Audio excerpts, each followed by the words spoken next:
On va parler des notes et on va parler de l'homme du match.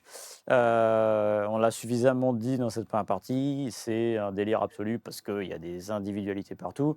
Donc on va découvrir peut-être les notes que tu as données aux joueurs du PSG et on va évidemment débattre, ou pas peut-être d'ailleurs, de l'identité de l'homme du match. Est-ce qu'on a les notes de Julien? Voilà.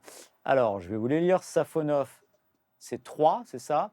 Pacho 3, Ouais, Marquinhos c'est ça. 3, Hakimi 5, Mendes 4, Vitinha 5, Zahir Emery 7, Neves 7, Gvara 8, 5 pour Doué et Dembélé 7. Donc on voit que ça penche quand même sérieusement vers l'avant. Donc Julien, oui, là, si je suis tes notes, ton homme du match c'est Kvaratskhelia, c'est bien ça?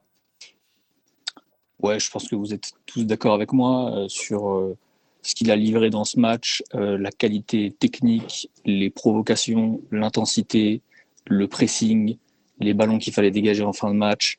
Sur le plan physique aussi, parce qu'à un moment, je ne sais pas si on l'a vu, mais sur un sprint, il Oui. donne l'impression de s'être claqué en première période. Mm. Et finalement, il boitille un petit peu 2 minutes, et puis après, il repart à courir comme un lapin partout. Enfin, c'est vraiment. J'étais en train de me dire en tribune, c'est la meilleure recrue de l'histoire du PSG en termes d'impact, en termes de ce qu'il a fourni depuis qu'il arrive au PSG, parce que finalement, il a toujours été extraordinaire. Et on s'est dit en début de saison, oui, mais il choisit ses matchs, en Ligue 1, c'est pas terrible.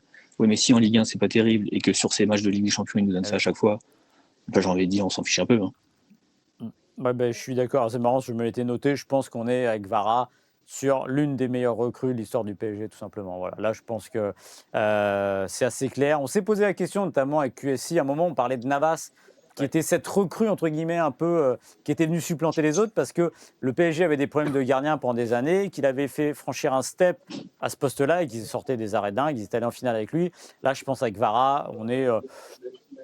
je ne sais pas si j'irais jusqu'à dire la meilleure de l'histoire, mais on n'en est pas très loin parce que depuis qu'il est arrivé, janvier 2025, on parle des matchs, mais on va simplement s'arrêter sur la Ligue des Champions, sur ses stats en Ligue des Champions. Cette année, il en est à 10 buts en Ligue des Champions, 7 buts en phase à élimination directe. L'année dernière, c'était 3. Donc, il en est à 10 buts en phase à élimination directe depuis son arrivée à Paris. C'est tout bonnement exceptionnel. Et comme tu l'as dit, il a cette hargne, ce jeu collectif, ce jeu défensif. On a trop souvent raillé le PSG d'avant pour avoir des joueurs, des stars qui se comportaient comme des starlettes et ne mettaient pas la main à la pâte. Lui, il fait tout. Et ça n'empêche pas d'être bon, ça n'empêche pas de marquer. C'est lui qui marque le premier but. Il monte la révolte.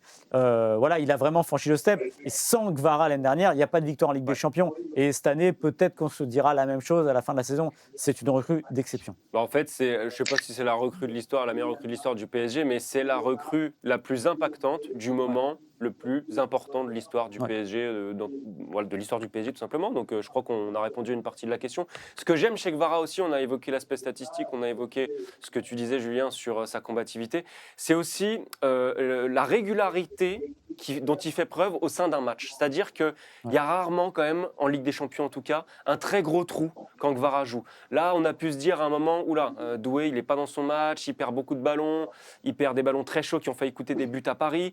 Dembélé a cet énorme raté aussi, on n'en parlera pas beaucoup ce soir, mais ça aurait pu quand même avoir une incidence dans un match normal. Là, c'était juste du paranormal. Et Gvara, lui, c'est assez linéaire, mais dans le bon sens du terme, tout au long d'une rencontre. On le voit, parce que si à un moment on le voit un peu moins devant, il va être là pour faire mal défensivement, pour soutenir ses coéquipiers. Donc, chapeau Gvara, l'homme de Exactement. la Ligue des Champions du Paris Saint-Germain, tout simplement. Ouais. Et petit Martin, détail qui oui, n'en est vas-y. pas un, excuse-moi Maxime, sur le penalty, c'est Vitinha d'abord qui prend le ballon. Gvara demande à Vitinha s'il peut le tirer. Donc il prend le ballon, Vitinha lui donne, et une fois que Dembélé vient le voir, ils discutent, et Dembélé dit je veux le tirer, et Gvara lui laisse. Et je trouve que ça en dit beaucoup aussi sur le joueur qu'il est, parce qu'il avait très envie, à ce moment-là, de marquer un doublé, même s'il l'a mis après, mais il avait très envie vraiment de montrer que c'était lui le patron. Quand Dembélé est venu le voir, il n'a pas rechigné. Et puis c'est un vrai sujet en plus les pénaltys au Ouais, PSG cette oui. saison, et moi je me suis dit c'est Gvara qui va le prendre, puisque le dernier à avoir marqué Mm. un penalty au PSG c'était justement Gvara en championnat, si je dis pas de bêtises, donc je m'étais dit ils vont suivre ça, mais non. Justement, c'est la politique du PSG où il n'y a pas Ouais. vraiment de tireur attitré, ça change en fonction. Il y avait Vitinha avant, il a eu ses ratés, Il y a eu après ça a Dembélé, il y tourné. a eu Luis Enrique a expliqué que ça tournait, donc voilà, et puis ça se passe pas mal pour ça. Martin qui nous dit comment peut-on donner le trophée de Man of the Match à Dembélé alors que Vara a été prodigieux? Bah oui, Martin, on est d'accord. Et tu sais mieux que quiconque que l'UEFA ou la FIFA en Coupe du Monde.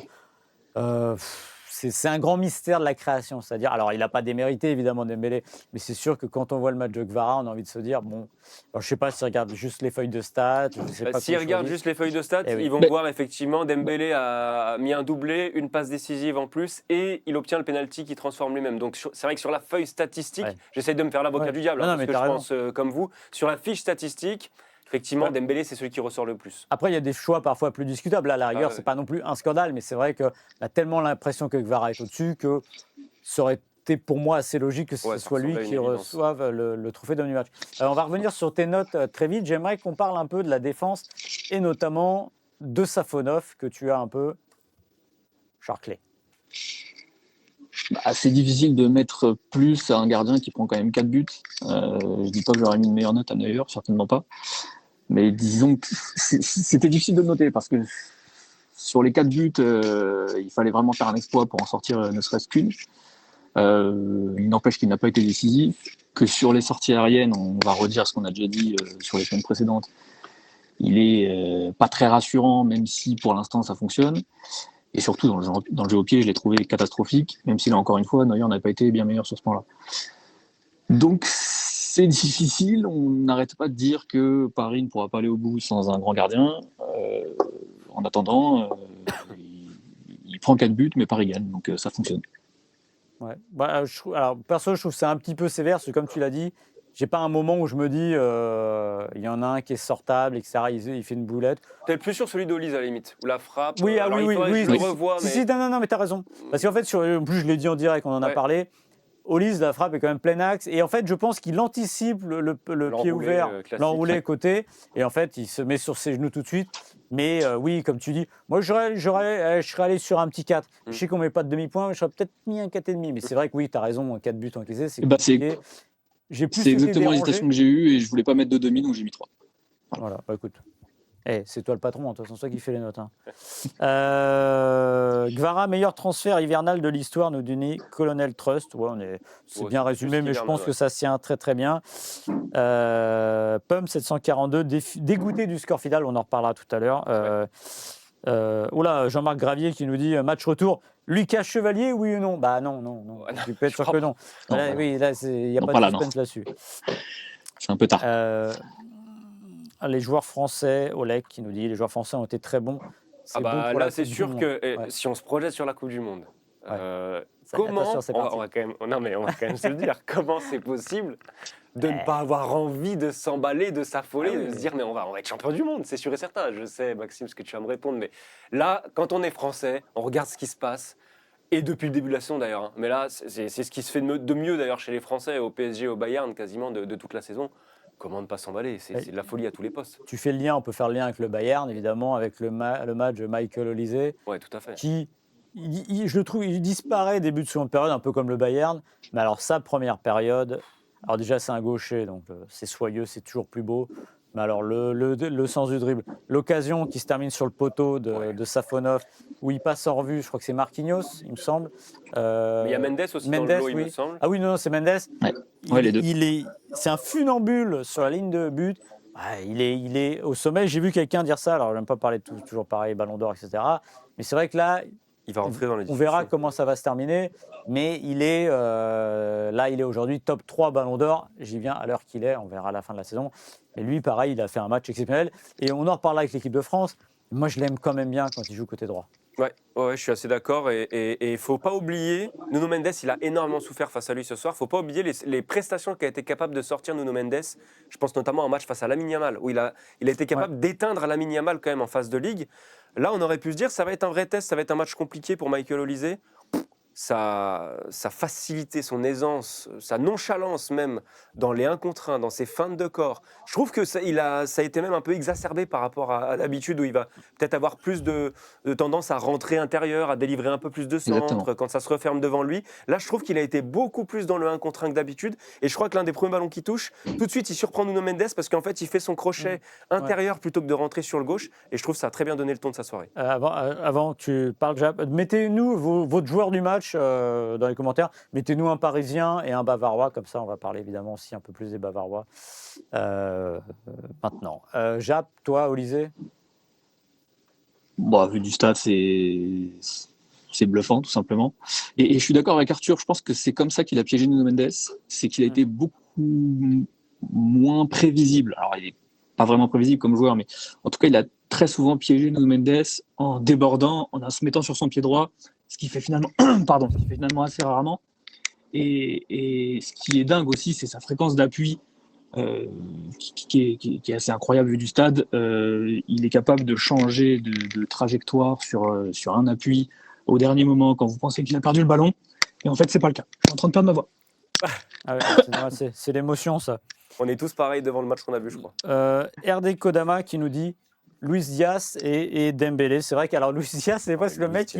C'est fou parce que c'est l'image il est gigantesque aussi au match de phase régulière en novembre ou octobre, je sais plus. Novembre, ouais. Là, ils sont tellement brillants autour de lui qu'il passe presque à la trappe, alors que pareil, il fait un match immense et tu dis son but face à Marquinhos sur l'ouverture, le contrôle, la frappe. Le sang-froid aussi, il réussit à mettre Marquinhos à distance pour finir du pied droit de manière très clinique, c'est fantastique. Vraiment, le trio d'attaque du Bayern, alors, et puis évidemment Harry Kane. Qui, alors, on pourrait dire, mais on ne l'a pas beaucoup vu dans la surface.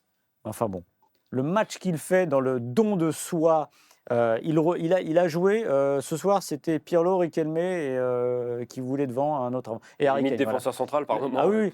Il se retrouve en position de 6 et surtout, ce que tu disais pendant le match, il ne fait pas n'importe quoi. Ouais. C'est-à-dire que des fois, il y en a qui redescendent. On se dit, j'ai déjà vu Dembélé des fois reculer quand Luis Enrique lui laissait de la liberté. Même Deschamps a fait ça un peu contre le Brésil.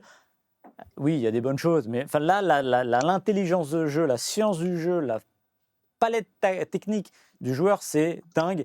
Et alors, il y a eu un moment, en seconde période, il est sur le côté, il y a une grosse faute de je ne sais plus qui, c'est peut-être. C'est peut-être pas de show qui. je sais plus, mais oui, il arrive à se relever. Il arrive à se relever. Et regardez, de toute façon, globalement, Kane, quand il est aux abords d'une surface, la façon dont il conserve le ballon, c'est une masterclass. C'est un joueur exceptionnel. Moi, je vais y arriver. C'est conservation loin de son but qui m'ont encore plus bluffé. Il y en a plein des clés et des clés tactiques dans le plan de jeu de compagnie et dans le fait que cette équipe est aussi brillante. Mais je crois que le rôle de Harry Kane, c'est la clé de toutes les clés. C'est-à-dire que le nombre d'actions qui débloquent, le nombre de fois où il permet de sortir du pressing qui est de top niveau. Enfin, c'est l'élite européenne, le pressing du Paris Saint-Germain. Comment il permet au Bayern de sortir de ça, de par non seulement sa palette technique, bien sûr, mais son intelligence de jeu, son intelligence de déplacement, effectivement. Le nombre d'attaquants dont on s'agace de les voir venir décrocher juste pour toucher le ballon et servir à rien, il y en a un paquet. Lui, c'est toujours dans le sens du jeu, c'est toujours de manière intelligente, c'est formidable. Et en plus, il a ce côté clinique. Alors aujourd'hui, il n'a pas 1000 occasions, mais il a un penalty, il le met bien. Voilà, Je dirais que Kane n'est pas une clé, c'est un trousseau. Ouais, il y a tout. Ouais, c'est vrai. Pareil, toi, Jap, vas-y, vu du Parc des Princes.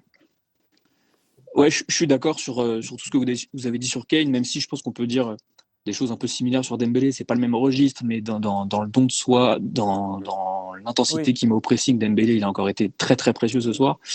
Et en plus, Kane a été très bon, alors que Neuer a fait un petit peu n'importe quoi, j'ai trouvé, sur les relances au pied, où il a constamment relancé dans l'axe, mais beaucoup trop loin, parce que Kane demandait plutôt en retrait pour orienter avec son jeu de corps ou avec son jeu de tête. Et sur ça, je trouve qu'il n'a pas été aidé. Mais effectivement, sur l'impact qu'il a dans le jeu, le point d'appui qu'il est, sa manière d'orienter le jeu, de servir de relais pour les ailiers, effectivement, c'est le meilleur neuf du monde, tout simplement. Alors le drummer qui nous dit on adore tous Harry Kane pour son penalty raté contre le Russe. Oui, là on les met très fort aussi, ça c'est vrai. Toujours le drummer qui nous dit comment ne pas s'emballer pour l'équipe de France. Bah à cause de Lucas Digne et de Jules Koundé. Je trouve que tu es très dur, surtout avec Lucas Digne cette saison. Mais bon, ça c'est mon avis. Sinon je vois du Kvara Olise, du Kvara Diaz, du Warren Zahir Emery, meilleur joueur après Kvara. Donc globalement, on est à peu près tous d'accord. Diaz, Dembélé, ça se tient dans tout cela. Mais encore une fois, on le redit, ce match, Kvara selon nous, il est au-dessus. Mais il n'y a pas de scandale à trouver qu'un autre a été exceptionnel. Parce qu'encore une fois, c'est quand même très rare d'avoir ce niveau offensif global dans un match. Et c'est aussi pour ça que les défenses en empathie, parce que quand vous avez un tel niveau d'excellence et une philosophie tournée vers l'avant, bah, ça peut pas se terminer à 0-0.